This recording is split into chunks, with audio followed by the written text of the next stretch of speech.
to understand, to evaluate, to also improve the overall user experience of a particular product or service.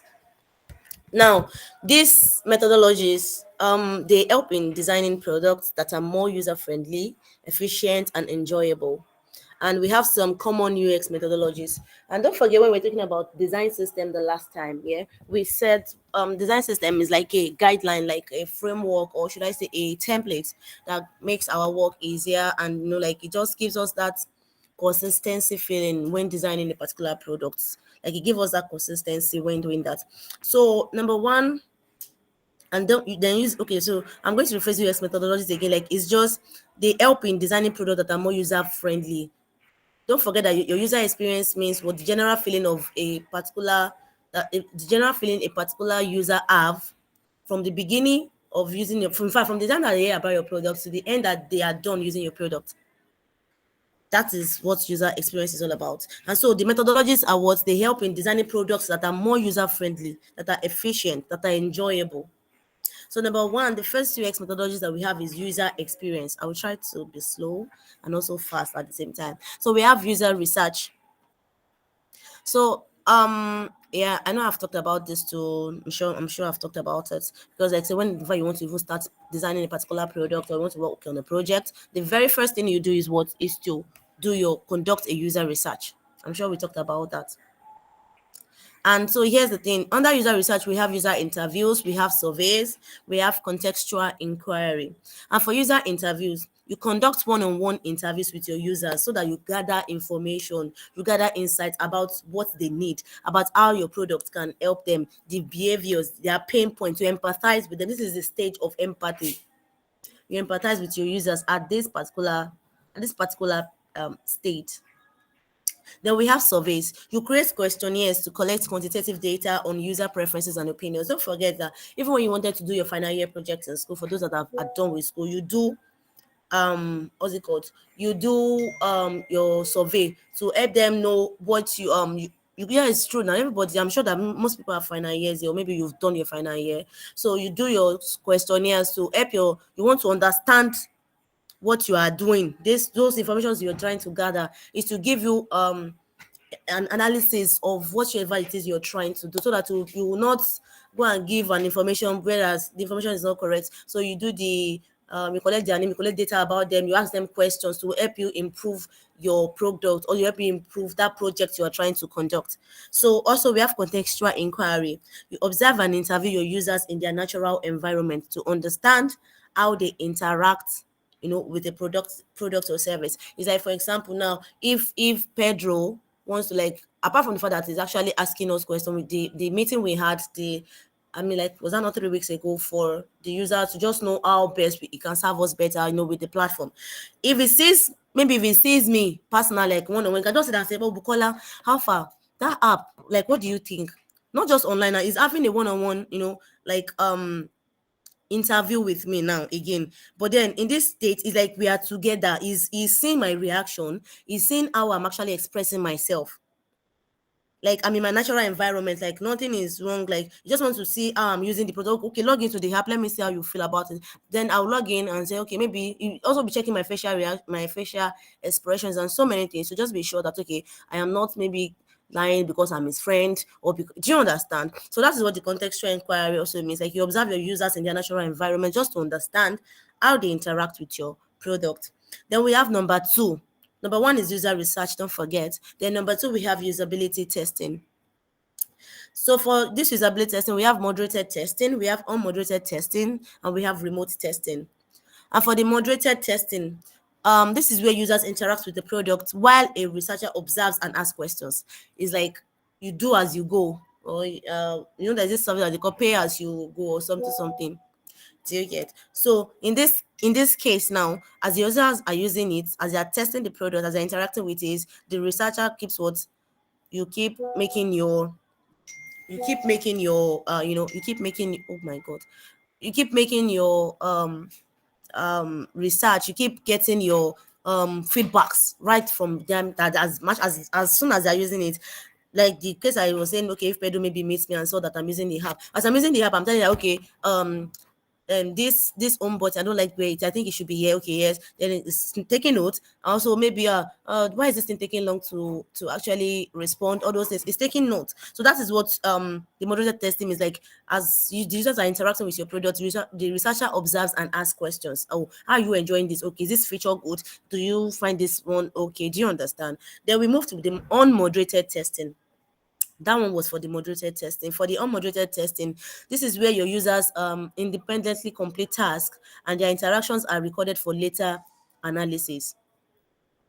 You already told them that okay, maybe there are some things that they need to sorry, there's some things that they need to do, and then while they complete that stuff, you already know that okay, their interactions with it, they are going to be recorded. They're going to keep that information that you've gathered, and then you're going to analyze this later.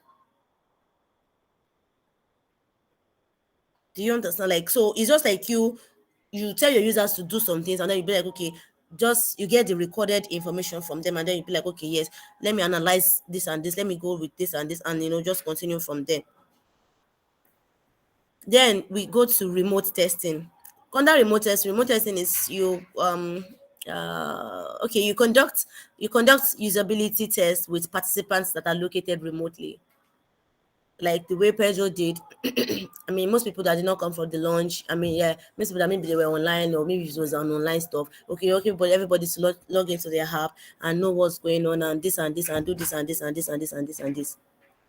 So just for that one is what remote is. I mean, you know what remote is. You are not physically there. You're not physically there with the person. So that's remote testing. So that's for usability testing. Then number 3, we have personal development. This persona is, we call it user persona, is L. And it does not have an L, rather, sorry. It is persona. I'm still trying my network, but I don't know. Personal development. So we create in this place, we create fictional characters representing different user types to understand their goals, behaviors, and their needs better. In case of okay, maybe how you get your user personas. Let's say, for example, who is on this call? Let me use maybe Precious. I have Mara, I have Tega. I'm conducting an interview with Precious, and I'm saying, oh, Precious, this and this and this, what do you think? I'm asking questions, but okay, I want you to conduct an app. What do you think you would need in this app? How do you think this app will definitely serve you much more better, and all those things? I'm asking you, okay, that is for Precious. Now I'm asking Mara to the same question. I have a profile for Mara, that okay, Mara she's a project manager. If she wants to use this app, she's this and this. Oh, maybe Tega is an engineer. Okay, if you want to use this particular product, how should it best serve? Because all of them will have different needs based on their profile, based on their persona. They have their different needs, they have their different perceptions, they have their different views.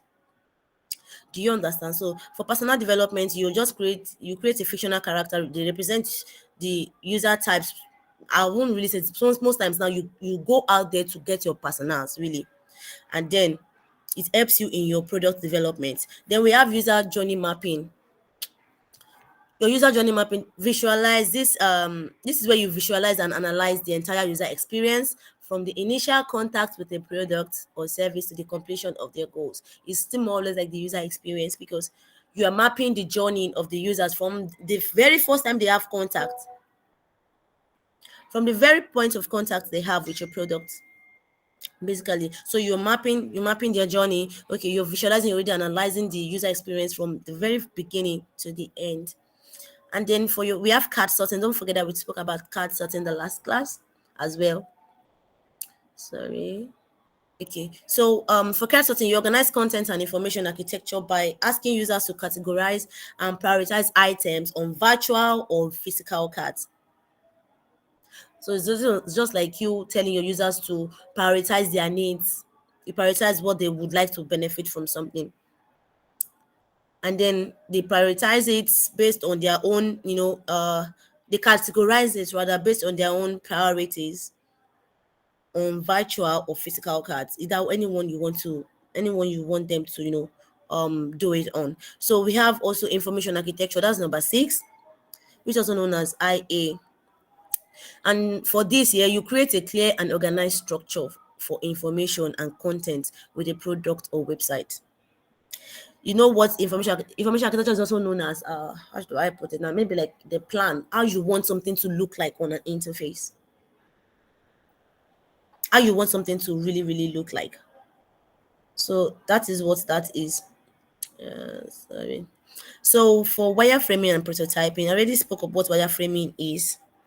So wireframing, for wireframing, okay, the very first thing you do, let's say for an example, I'm getting an idea of maybe creating an app that, what other app is not there? Maybe an app that maybe can predict somebody's action. Let me just put like, I want to create an app that predicts somebody's action. The first thing I do is to do wireframing. I'm sketching how I want the app to look like. I have the idea in my head. Okay, so if somebody logs in now, so this is what the person will do next. I'm just I'm sketching, I'm drawing down. Okay, this is how I want it to look like. So once person logs in, it takes them to an email confirmation. So I have all the details about the person, like maybe the all this people that does all this, what's it called? That they read your, what's this thing called again? Your, I don't want to say your star. Oh my god. All these people that do all this, maybe you are Pisces, you are all those things, Sha.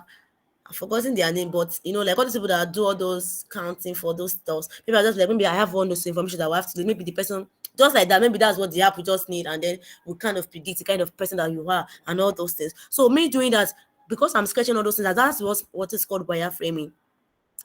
Like you are laying the plan of how you want your website to function. You are laying the plan of how your design is going to appear in real life. That is just it. And for prototyping, you develop interactive high fidelity models of the product to test its functionality and gather feedback.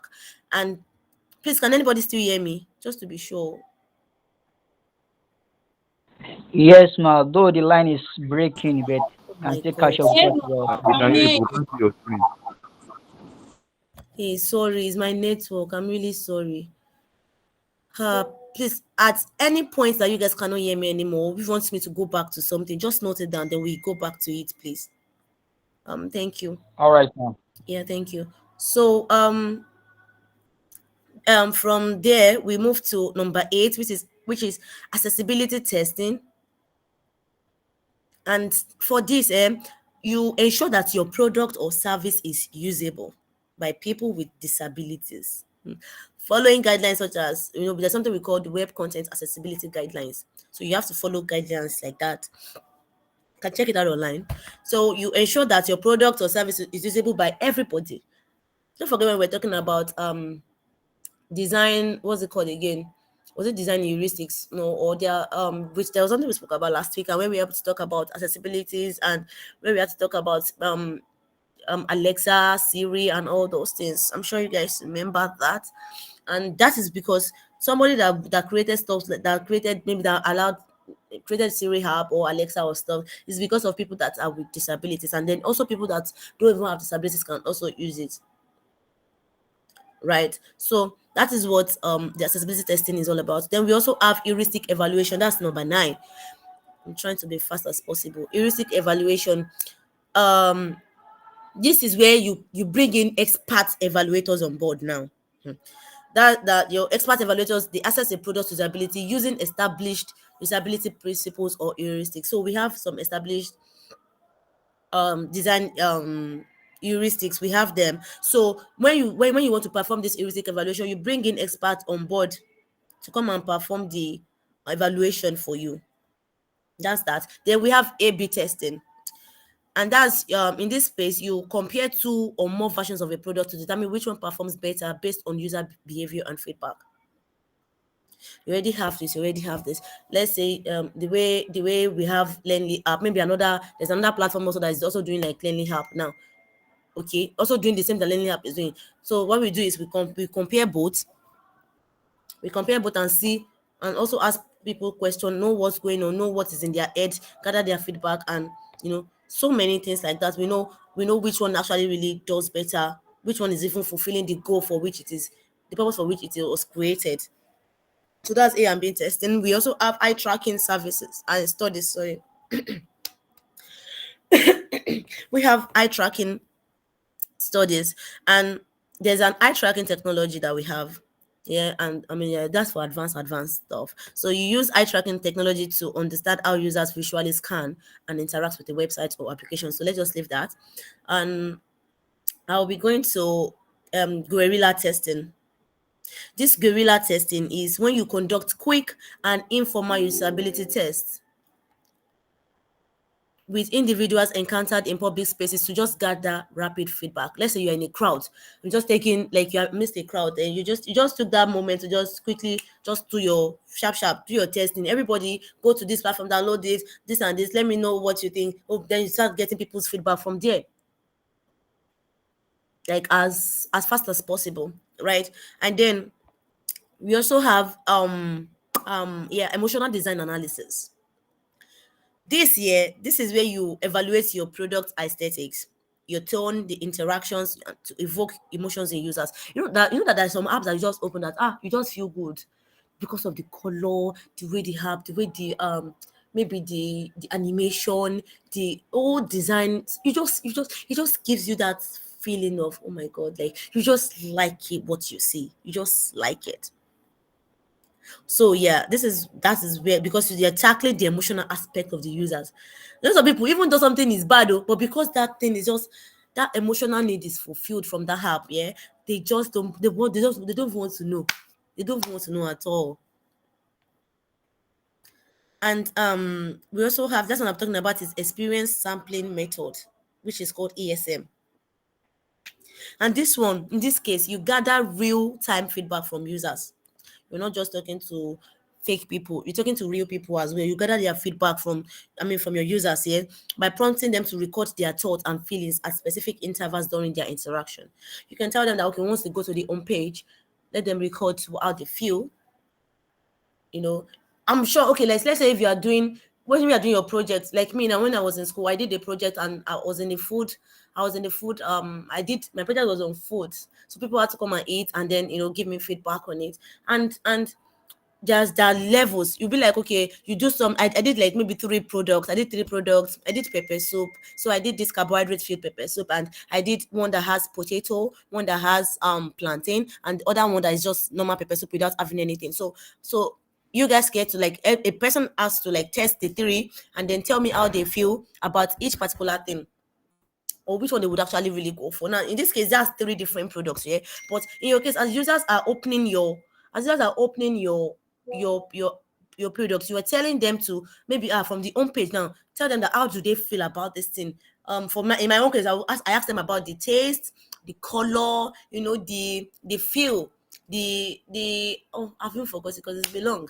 So, like, all those things you ask them. So that is what the experience sampling method is. You ask your users to record their thoughts and feelings at specific intervals.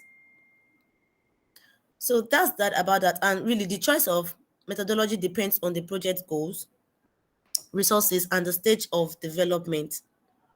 Often how do I put it now? Like, often at times, yeah, that there's this combination of these methodologies that are used to gain a more comprehensive understanding of user experience, to make a better product. Basically. So are there any questions on that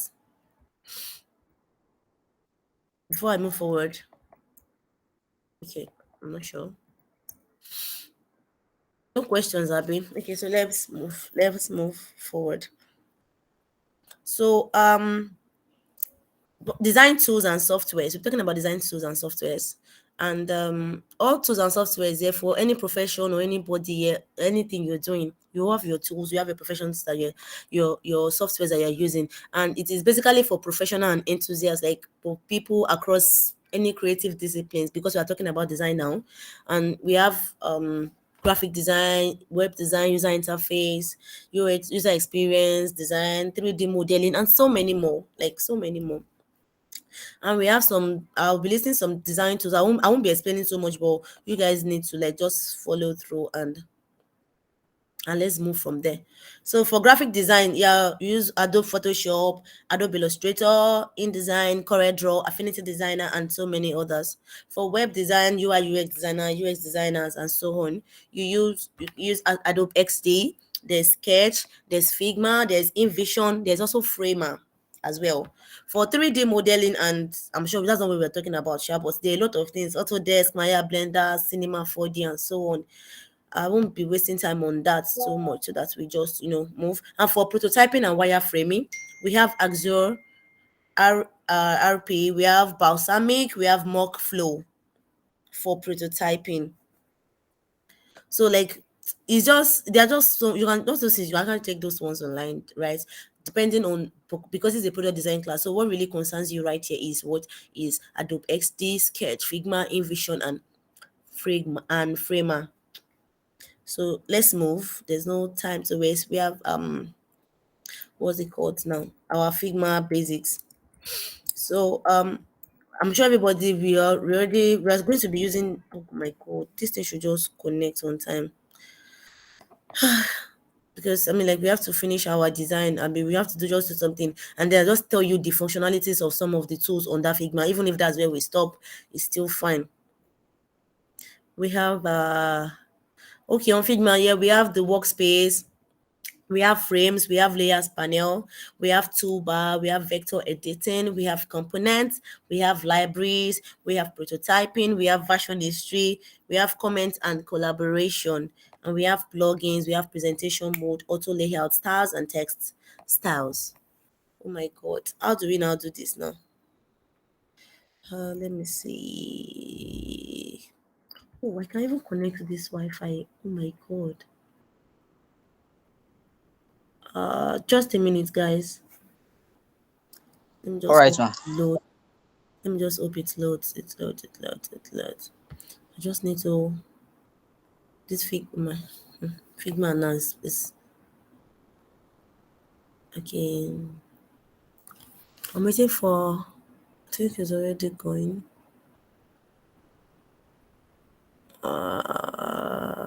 Okay. Thank God. I didn't even think about this before. So let me just share my screen.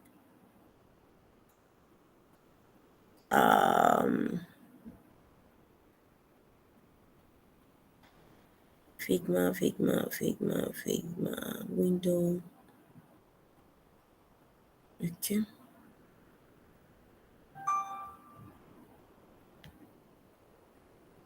Can anybody see my screen?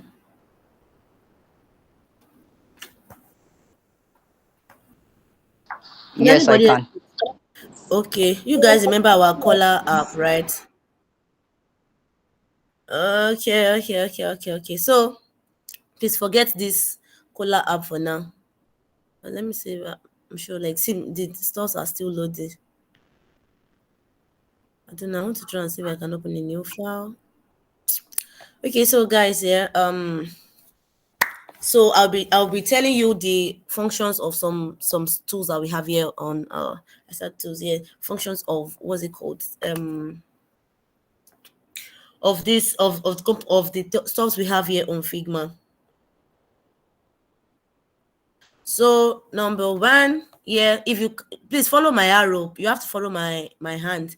So you see this place, this is like the main menu. You see that there's a pop-up. That's like the main menu. If you click the drop down, you have quick actions, you have file, you have edit, you have view, you have object, you have text, you have arrange, vector, plugins, widgets, preferences, libraries, help and account. This one's the ones log out from your account. You see everything has like a drop down. These widgets, plugins, vector, arrange, and all those things. So many of those things you might not really get to use them like because you're just starting. But this file, also, if you click this file section now, it's because you want to create a new design file. I don't have to come here. I can just click this. I don't have to come to this section. I can just come here to come and click this plus sign here. If I open it, that's like I'm creating a new file already. So with that, I don't have to like come to this menu section. But in other words, I can also come to this first section and come and click this here and come and click this place this new design file. It will give me a new design file, of course. Or there's something we call Figma new from sketch on next launch. So It depends. So as time goes on, you'll be working with your Figma, your Sketch, and all those things. So, but for now, if you want to open in Design Fiverr, click it. Hopefully, my network is good. It should open a new page for me. Can you see? I have a new page practically, and I can also come here and come and open another new page. For here, I just have to like come and click new design file. So either way, you're opening another file. So let's stay here. So and that's basically what you'll be needing for here for now. The new design file. If you want to go there, you might not even I hardly go there. I said I want to place image. Then you have tools here. Number one is the move tools. Number two is the scale tool.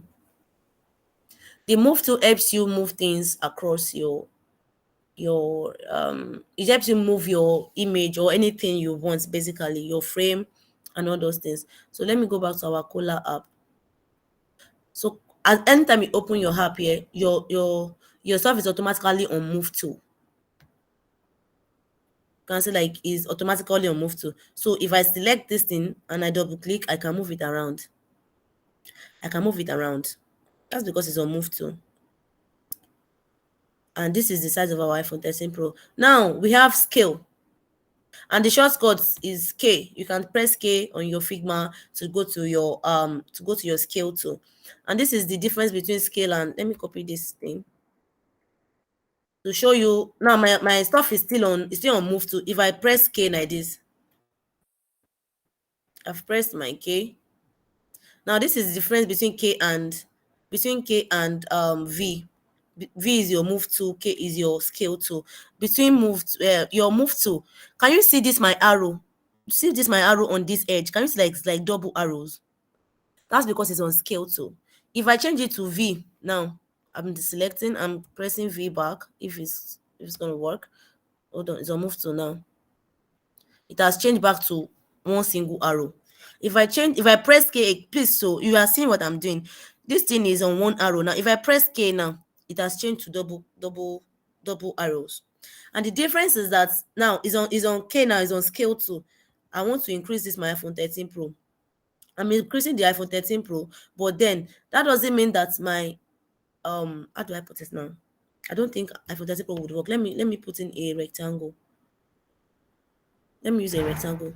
So guys, this rectangle here, if you come to this side here, you come to this my right hand side here, your right as well. If you're your file, just comes to the right hand side. You see width and you see height. The width and height are what are 100, 100, the 100 pixels. Now, I'm coming back to this too now. I'm still on move to. Can you see? I'm on move to like this. Don't forget that the size of this square is 100, 100, 100 by 100. Now, you see my move to that is one arrow. If I'm changing to K, it has changed to double arrow. And then this K, what it simply does for you is what? I want to increase this thing now. I'm increasing the rectangle, right? As I'm increasing the rectangle, check your width and height. What's this saying? It's the same thing. I'm increasing it. I'm increasing it in size, but my width and height is still the same. Now, I want to change this thing back to V. It has changed back to V. I want to now increase it. See what will happen. Can you see your width and height? Can you see your width and height now? Width is on 383, height is on 355. So basically, your scale tool helps you to keep your whatever it is you are trying to enlarge or decrease or whatever. It keeps it in consistent height and width. It does not stress. Let's say that maybe you input an image and then it's small. I want to reduce this thing now. See, it's giving me rectangle just because I'm just doing. Is this what was there before? No. But now, even the way that this thing is on, the weight is on 416, the height is on this. I think this is where we will stop today. Like we will talk about all this Figma stuff. So the weight is on 416, the height is on 282. If I change it to K, it will maintain that width and height. See, like the way it's increasing is doubling because this thing is on 904, 612. And if I want to get it back, what was it before? I can't remember. I'm not sure I remember. But I'm saying that basically the size that is there, like the same length and height on all those things, like it's just like you're just enlarging the stuff. But then it will not alter the shape of your image. It will not alter the shape that you want to have. If I'm changing this thing back to, I know we are getting this thing can go to rectangle. Can you see? Like what's this? But your scale tool will never do that for you. It will maintain that consistency already. I hope you guys get that. Like, I hope you can try it on your Figma file. Please, how many of you have Figma file? Maybe we should even start from there. Maybe you need to download your Figma, create account, and all those things. And then, is there anybody that does not have it? If you don't have Figma file, you can drop it on the comment section so that we move from there. We know that maybe many of you have, so that because few people will not understand though. Okay, well, Pedro, what do you see? Should I still continue, or what should we do?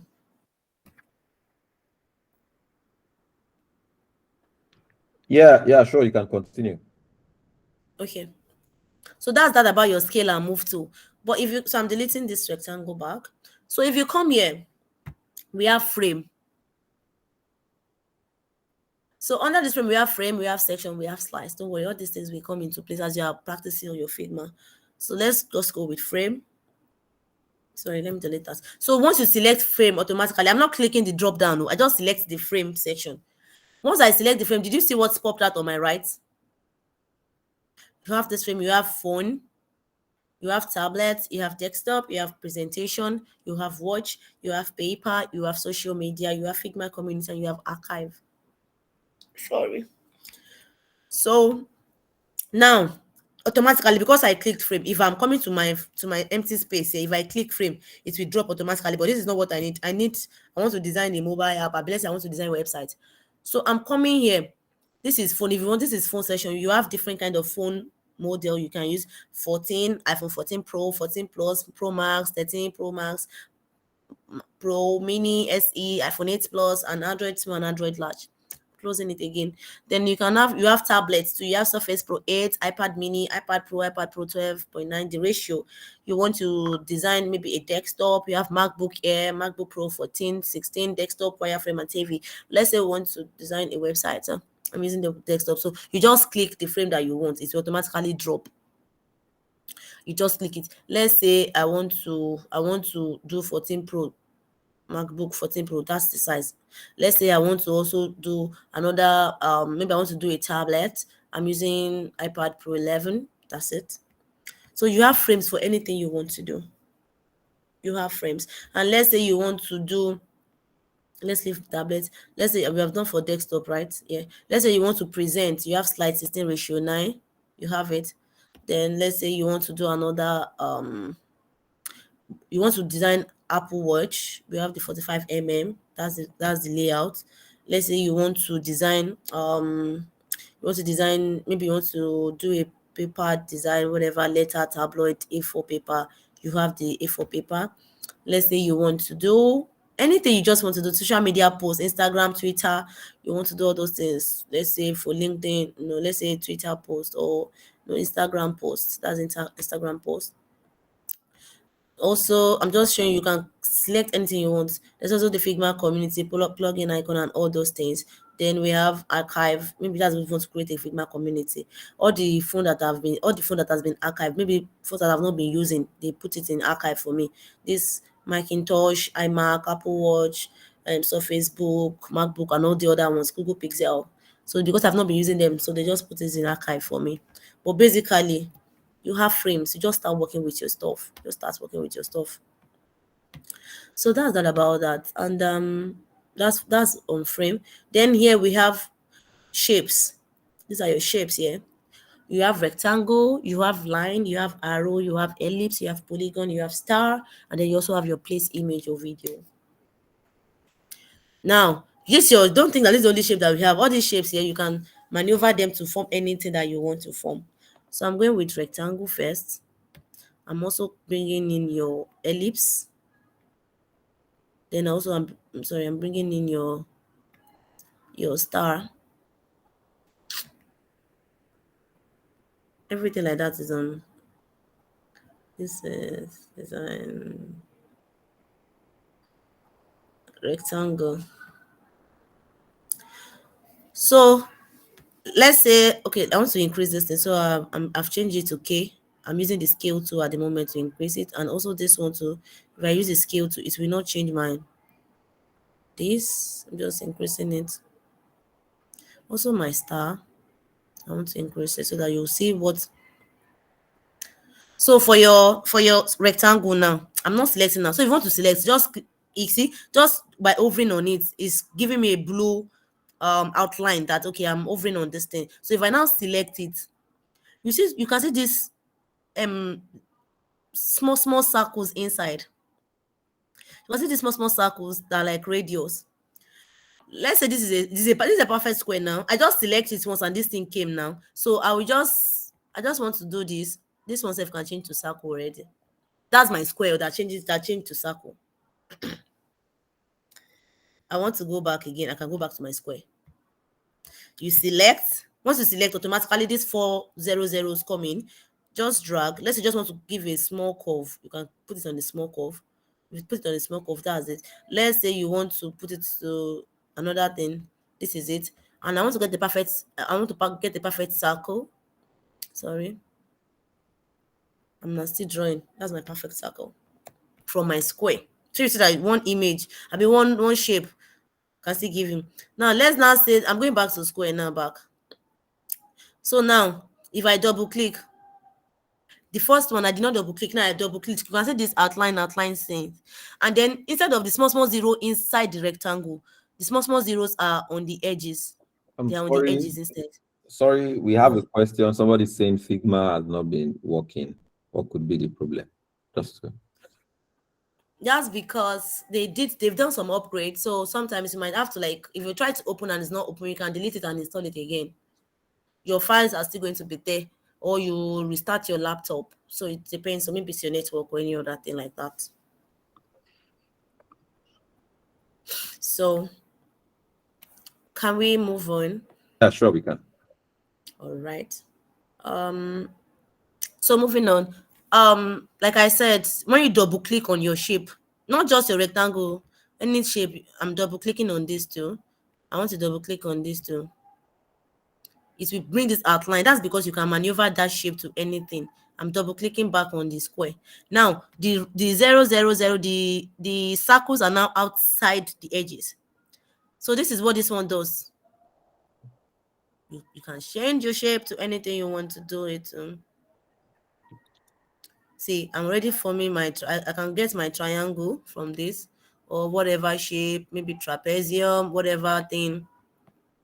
Just do anything you want to do.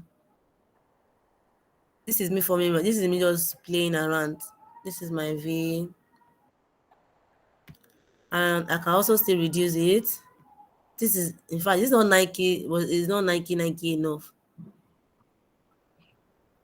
So You want to basically make you can just do anything. Those are what these points are for. You can change each point, anything you want to do.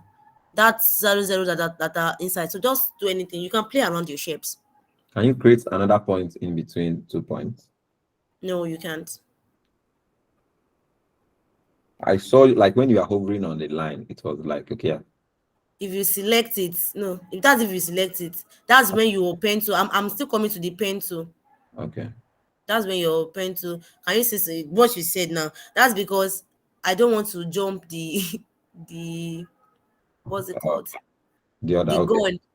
Sorry, So sorry. it's I fine. It's fine.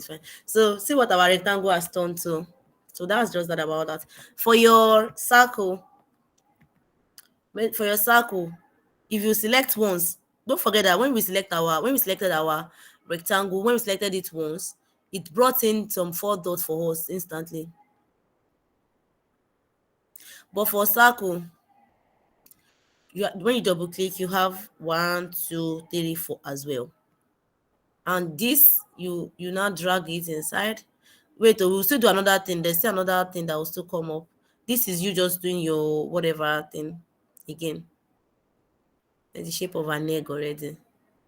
And now, even from this circle, can you see all this straight line? The way this one is, I can now bend this one towards another side. See, design, you just have to be very, very playful. You have to be very playful and willing to try things. Just do a lot of shit. Sorry. I mean, just play. You guys are tech people now, so just do anything you want to do. This one too, just drag anywhere you want the thing to go. Bring this one to this side. Bring this one outside. Sorry, bring this one outside again. Maybe this one wants to go in again, bring it inside. Just do a lot of, just play with it. Just play with it. That's that. But then I want to do another circle again. I'm sorry. I'm supposed to do a circle. Okay, so now as soon as I place this circle, can you see this arc here? There's one instead of the square that gave us four circles. This one just gave us one. So once you want to do this, you just double click and push your circle. You can use it to form anything. And I've filled it back, and I'm pushing it back to the end. Double click again. I'm coming. Just open small, then come to the middle. Just see a lot of things. All these things is you that will come and get it yourself. They don't teach people. They don't. So just play, explore the app as much as possible. Explore the app as much as possible. So this is me just doing a lot of, just do your thing. See what our circle turn to again. So this, just do anything with your circle. Do anything with it. So that's all about that as well. And I can still close the circle back. So that's that. For our what's it called? For our star. Once I double clicked, I'm coming on. Before I double clicked, just selecting it, you have one circle here, one circle here, and one circle here. This is what is going to happen. I'm selecting the one in the middle here. You saw what happened? You saw what happened? What shape is this? Well, I think this one is pentagon. Pentagon is 5 sides. Then once you want to drag, see, you just have to play with it. This one too has to give us circle again. Anything, just play with it. Just play with it. Can you see? You just have to play. Just play with it. Let's now say I'm returning it back to our star. If I now double click, can you see all these points? Those are where you can actually adjust your stars with any point you see. Even this one like this. You want to bring this one like this. You want to bring this one like this. You want to bring this one like this. Sorry. You want to bring this one like this. You want to adjust this one inside and to bring this one inside. You want to bring this one inside too. You just do a lot of things. Just play with your, just play with it. Just play with it. What's this safe? I don't even understand, but either ways, you just do your shape to so many things you want to do. So those 3 things can just, and then yeah, we talked about line. If you want to just draw line, just drag your line, it will come out automatically. Then from here you can now come and select the thickness of your line. This line now, the way I just drew it, if you come to your right hand side, you can see it's like a stroke. You see the color, you can change the color to red. Select the color, change it to red. Then the thickness, maybe let's say 5. Let me put it to 10. You can see, let me put it to 100. That's it. And I can change the color to maybe blue. Anything. So that's it about that. And also what else? Let me just leave that. Sorry. That's just line for you. And you can also bring your arrow out. Same thing as well. You can change let's put it to 100. So that's your arrow. I'm using my move tool to move it. You want to change your arrow to red. Anything you want to do to, that's it. So that's that about that. Then we have the pen tool and the pencil tool. This is your pencil. If you select your pencil tool, I'm drawing. This is you just doing a lot of this is me doing nonsense like this. And I can also increase the thickness. Let me put it to 10. Can you see like it's more bold? Let me put it to 100.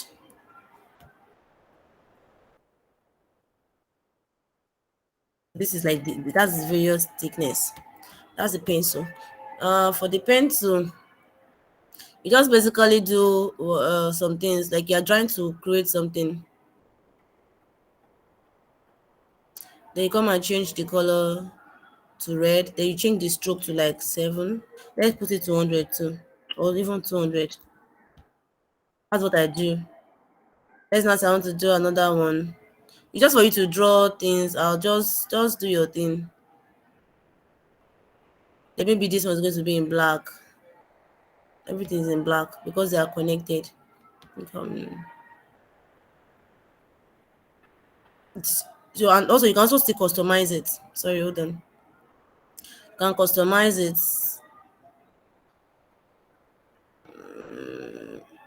This ones have not done one logo like that though. So let's change the color again to red. It's not, but that's just your pen to use it to draw anything, print anything. If you want to cut, you cut stuff. So that's about your pencil, and this your pencil as well. See, I'm not really going to bug so many people with so many because I know that many of us don't have, you don't have Figma downloaded already, so you might not even remember all these things. But I hope the recording will be available. So for that, most of all this stuff here is something that you can easily practice on your own. I was not taught all these things still, but it's just something that you can, so that everybody can also be on the same. And that is where you don't have to be lazy when you are doing your what's it called, your design. I'm coming. I've not even used. I think they just brought in this bento. What's it? Yeah, I've not used it before. I've not used it before. So the person that's trying to download Figma should maybe restart their laptop or install it again. So many times as they're updating their stuff, it gives issue. Most times it will not. Oh my god, what did I just do? So most times it will not just because they are upgrading the software. Please, where are we? Okay. Because of upgrading the software, sometimes it will take time to load. If not, you uninstall it and reinstall it back.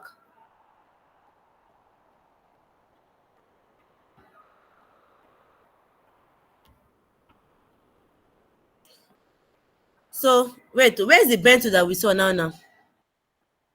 Oh, wait, let me be sure. Oh, it's only okay, guys. So this is what happens now. I think the bento is basically for. I'm coming. I want to be sure. For joining point Oh, together. okay. This is what did you say? Maybe it's for joining point together, man. No. I'm coming. Let me bend. Let's use the bend. I remember. You can use it to wait. That's not what it does before. Hold on. Can you see? You see this? It has bent this straight. Wait, let's do another one. Let me. This thing don't join this thing back. Oh. Hold on. Pen. Do I have to create another one? I think so. So basically, this is just the other one we were doing the pen to. It was not bent. Wait, let me zoom. Let me zoom out. Can you like this is not a straight line anymore. It's no longer a straight line Yes, anymore. man. Exactly. So, but if we want to do, can you see? Now it's back to a straight line now.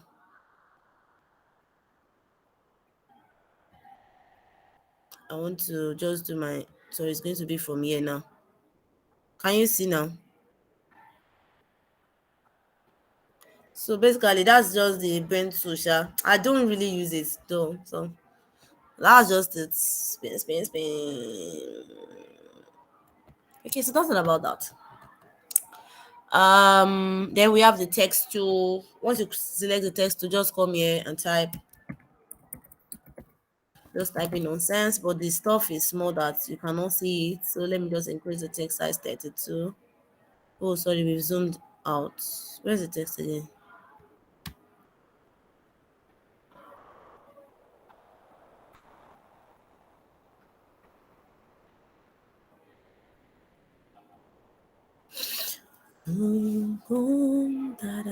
Okay, so just increase your text size from this right hand here. Pedro, I'm not sure we'll be able to finish this thing today, Sha, but I'm trying to rush. So that's your text. All these other ones will be finding resources, and to basically moves everything on your, it moves every of your design. See, it moves your everything together, it moves all your design together. But the move to moves one at a time. It moves one at a time. It moves one at a time. So basically that's your, and your hand, but your hand too is to move everything together. Then comments when you're working with on design with somebody. I'm taking my time. So let's say the person have designed this color app now. And just be like, oh, maybe change the color. I want the person to change the color to maybe black. So you can come here and select and write change the color to black. So once the person comes online, the person will see it. Person will see, if as long as both of you are working on the same file. So don't worry, we'll still go there as well. Oh my god. So from there, you rename your file from here too. If I click here, I'll be like, okay, let me rename it to color app. So that's that. Then we've renamed this particular file. So let's follow me to my right hand side. So here is my profile. This is Mioluwa Bukola. Then if you want to share this design, let's say you are five working on this particular design. I'll just collect your email like this, and I will type the person's email, and then if I want the person to be able to edit, or maybe the person should be able to just view and pass. The person can edit, and if the person cannot edit, the person can view and also make comments as well. But the person will not be able to touch any of your design. It cannot do anything to the design. So most times when you're working with people, maybe your project manager, the product manager, all those people, make sure you put them on view alone, so that they will not alter the stuff, but they can comment on whatever that needs to be adjusted and all those things. You can just put the person's email here and select whatever the action, and then because I am the owner of the file, so you will see owner here, and then, or I can copy link and send to you, and then somebody will just join the profile. Somebody will join the link. You can even practicalize it now. What's this thing called? So I'm dropping the link so anybody can join the link. Yeah. So if you are on, well, did you go? If you click the link, yeah, you'll be on the same file with me. You will see how it works. Uh, so that's just it basically. Then I've put the person that person can edit as well, so we can work on the same file. So that's that about that. Sorry, move back to move to. Um, okay. So that's for share. This is a new feature right here. We have developers mode. If I change to developers mode, this will not concern you, but this is like a new feature that they just bring on board. They just brought on board rather. So, and then we move down here. We have design. We have prototype. Oh, somebody has joined. This person is on the file, so that's nice. But the person should move their arrow now so I can see. Okay, I've seen the person. You can see that one person has joined. So if you're working on, so you can work as many. You can be 20 working on a particular file. That is how it works. So we have design on this right hand here. We have prototype. So this design, basically, let's say I want to start. Oh, somebody too has joined. That's nice, guys. So for this particular file, this is a desktop. Once I select, see, before I didn't select anything. It just showed me design and prototype. Nothing is showing on my right hand side. Just the page, the local variables, and local styles. So if I select it, can you see all these properties that popped up now? We have the frame, the X, the Y, the width, the height, the rotation, the corner radius, clip content, auto layout grid, and so many more. So because this is a desktop, I don't even know where to go to now. I'm just basically going to tell you guys what this all this stuff's here are all about. So let me copy the Cola. Let me copy the Cola app itself.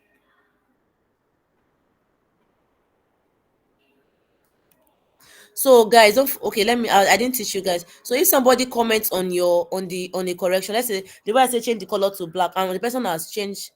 Let me change the color to black now.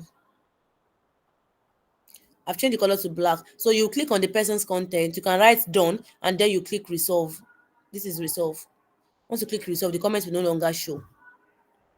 It will no longer show.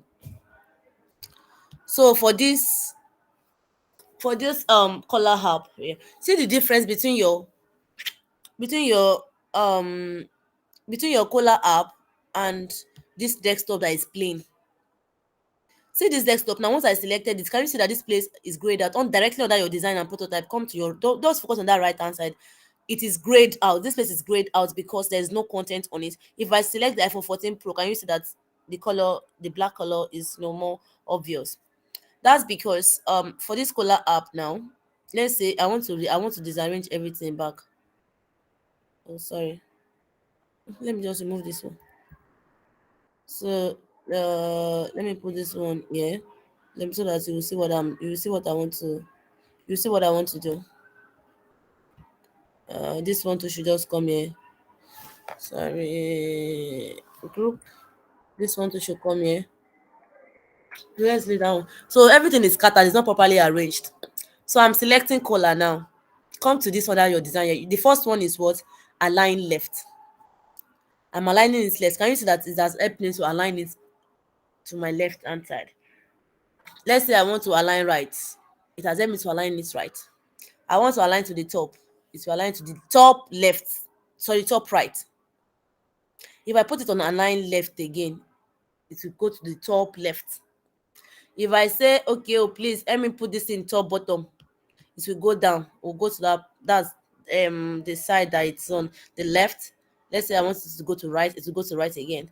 Now for this app, the name is supposed to be in the middle, right? Now I selected this. I selected the this is the align horizontal centers.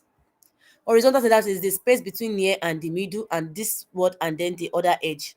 So this thing is constantly like in the middle of this thing. Now to know that to know that this file is in the middle, this text basically, the way it's selected, bring your arrow on your main screen, on the main screen like this, and use alt.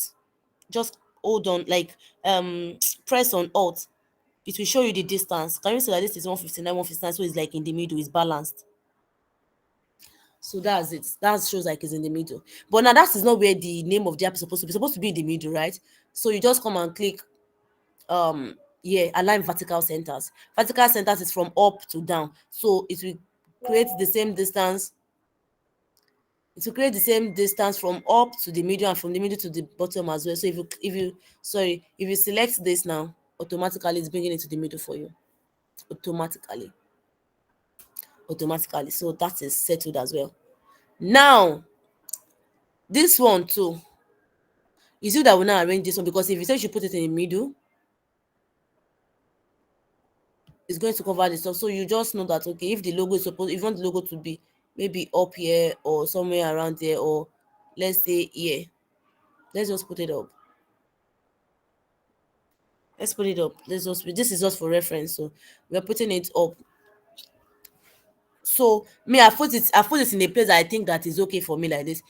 I'm putting my arrow on the screen back and then I'm using alt. Can you see that the distance is not even the same? Both up, this is 333 up, then down is 447. It's not in the middle. I'll be like it's not settled, yeah. This is 152, this is 159. But what I'm majorly concerned about right now is the left and right because the logo cannot be on the same space as the text. So, but I have to settle this distance from left to right. So I do here. It is balanced like that. It is balanced like that. I'm sorry, I'm trying to reduce this logo so that it will make sense more. Let's just do it will just make sense more like that. So let's just so now for me to be able to balance it, I'm grouping this. For you to group, you press Ctrl G, you select those two things you want to group together and press Ctrl G, it will automatically group. So it has turned them as one. It has turned them as one. And so now, because I thought it has turned them as one, I have to align again. I have to align again. Nice one. So you now want to get your dream right home. So also come to align horizontal centers. Basically, that's what you need for here. Wait. That's what you need for there. And then you adjust it basically. Wait. 92, 99, 95. Then the distance, maybe you can put it to like 12. Then your sign up button as well, align horizontal centers.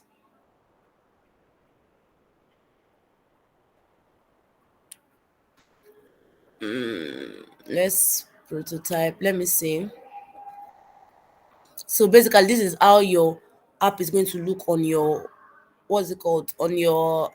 This is how the screen is going to look on your mobile app or like on your iPhone 14 Pro Max or whatever. I'm not. I think it's Pro Max that we use. This is how it's going to look like. But now, if you notice, I think that this thing is actually down, but I don't know if it's okay. But that's just it, yeah. All those normal corrections is it that will do whatever it is that you think is right. So that's just it basically for this up and down stuff here. And then let's say this iPhone Pro Max, I'd want it to be curved a little bit. I'm giving the edges 30. I've curved it makes your design look small, so I've given it 30. And for iPhones, there's something that see just follow my rotation here. Oh. I'm on this corner radius. So if you select independent corner radius,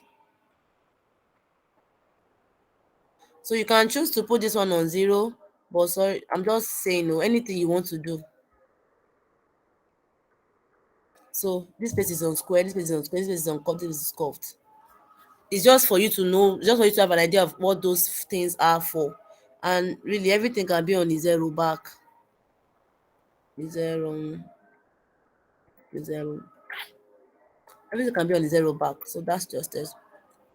This one's here is and all this auto layers grid.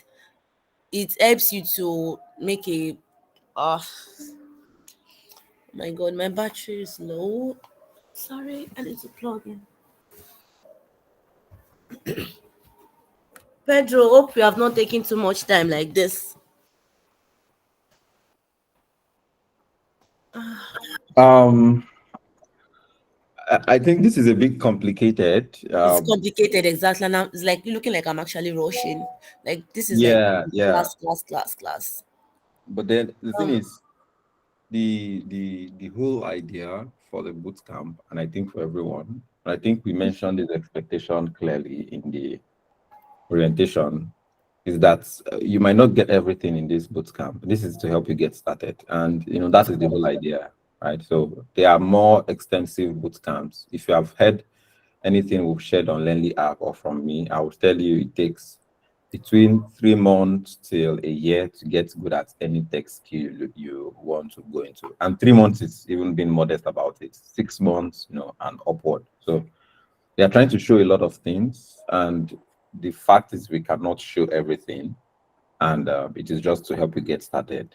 And our goal is to introduce you, teach you the theory, the basics, introduce you into it, and then allow you to start getting a bit more by yourself. So we might not be able to touch everything. If we can wrap up in maybe 2 to 5 minutes. I just feel like I should wrap up here. Really, is Yeah, getting. that's I don't want to rush, and then at the end of the day, you know what? At least the few things that they've gotten to know about, just play with it on your. See, as time goes on, you'll be the ones to yeah get the old gist of how Figma works. And yeah, like you said, if we are going to be having other maybe classes and all those boot camps later ahead, then we can go in depth. Really, yeah, yeah. So yes. I see a lot of questions about auto layout, and different things in the comments.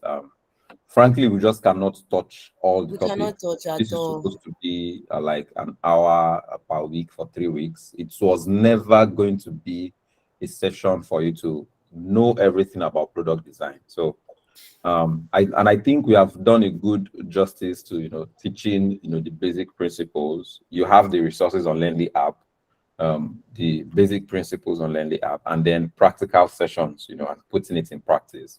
And this is not after this boot camp you can get a job.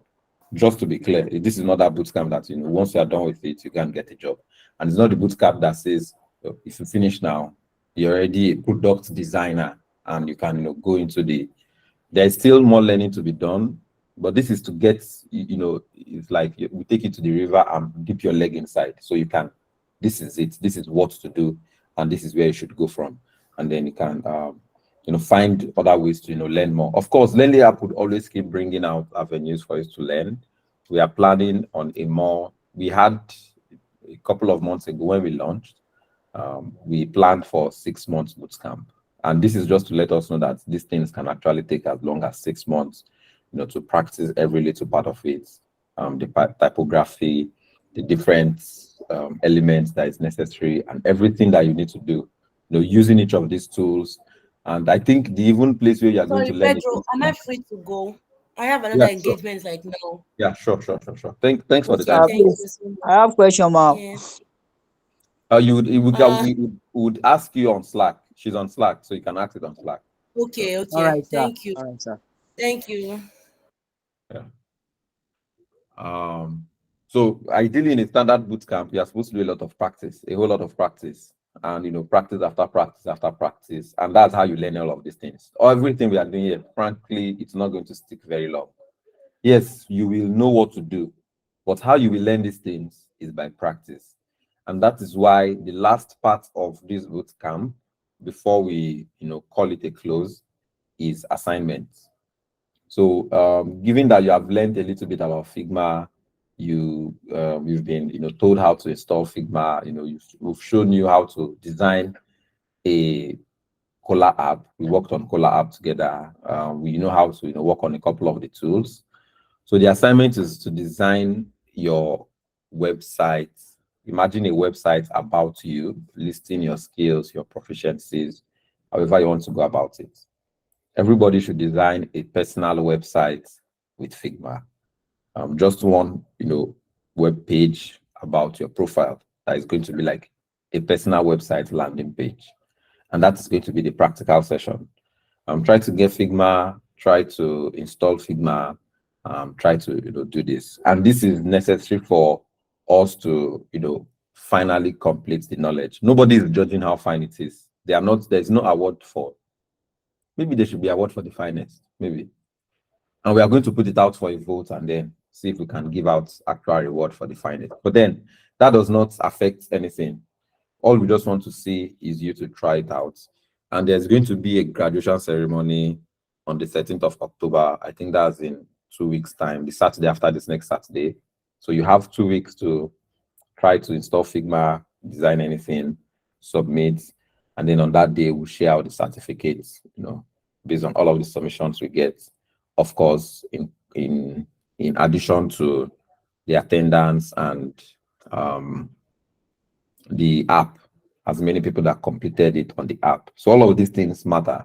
Completing it on the app, the attendance, being here and seeing everything we do, doing the assignments to be sure that we do not just have a conversation one way, and then also the being there for the 13th of October, which we are going to get back to you guys. So we'll give you more of this information in your mail. Again, the assignment is to design your website, your personal website. Imagine a personal website you're trying to design. As a product designer, you do a lot of website design, mobile app design, web app design. But in this case, just design a website for yourself. You are a product designer now, so imagine a personal profile website. You can use any style. You can be bad with the colors, do whatever you want to do, but that's just to get you into product design and play with it, and everything in between. Okay.